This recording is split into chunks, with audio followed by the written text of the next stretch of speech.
Okay, we're back. Welcome again for another segment of the Patura Pit Stop. This time around, we're joined by Blake Hoffman from Viterra. Blake is currently a merchant looking after corn, barley, and malt barley varieties. So today we're gonna talk about malt barley specifically. So I guess let's start off with what your general outlook would be on malt barley. Short term and maybe and beyond that, longer term. Yeah, so I mean the expectation going into this growing season is that acres on barley as a whole is going to be down. We're kind of projecting around a carryout quite large this year in the 2.5 million ton range. So that's kind of bring acres down is kind of the expectation, just in terms of how the whole complex has moved. And overall demand is pretty inelastic. I mean, it doesn't change too much throughout year to year. The only real big player is China. They kind of come in and they can buy larger amounts every year in amount. And with the addition of Australia the last couple of years, our demand has kind of gone down. So that's just kind of where the acres are pointing to this year. So maybe clarify for the viewers or growers, when you talk about inelastic demand, what does that mean? Yeah, so inelastic demand is kind of, you would call it, for sure demand, I guess. Demand that always kind of comes to the table. It's not necessarily price sensitive, it's more about a product. You would kind of point to the Japanese as kind of being a big player in that type of demand profile, just because they have a spec for Canadian and they would like to buy a certain amount of Canadian each year. So we would call that inelastic. Okay. Maybe switching over more so on the variety side of things, what sort of varieties does Viterra look for, or your end users look for, and what should growers know about variety selection when they look at which malt barley crop to grow?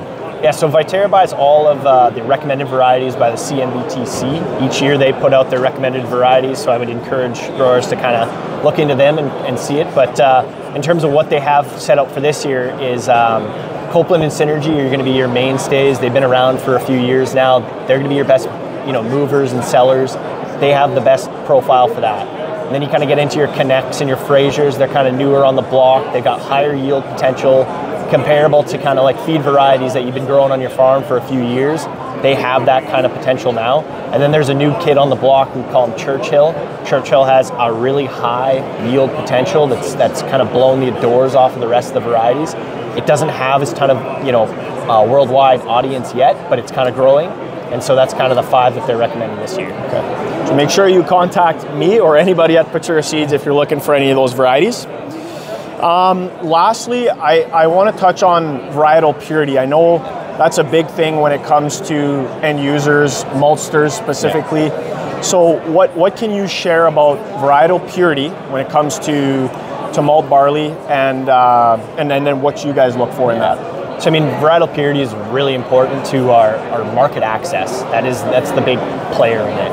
And we have a spec on it for 95%. That's been across the board for many years now.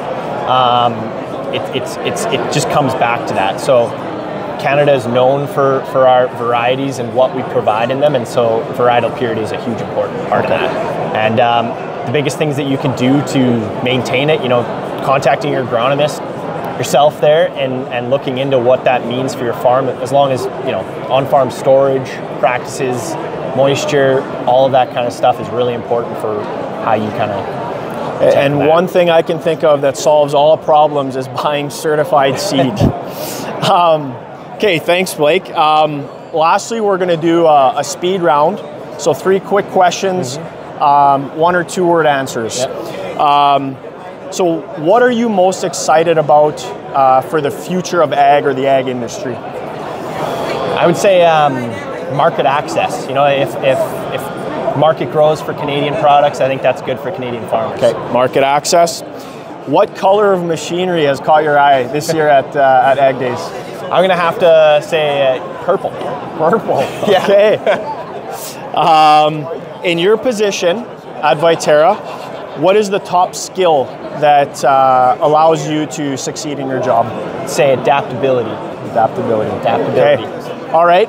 Well, thanks, Blake, and thank you guys for tuning in, and catch us on the next episode of the Patura Pit Stop.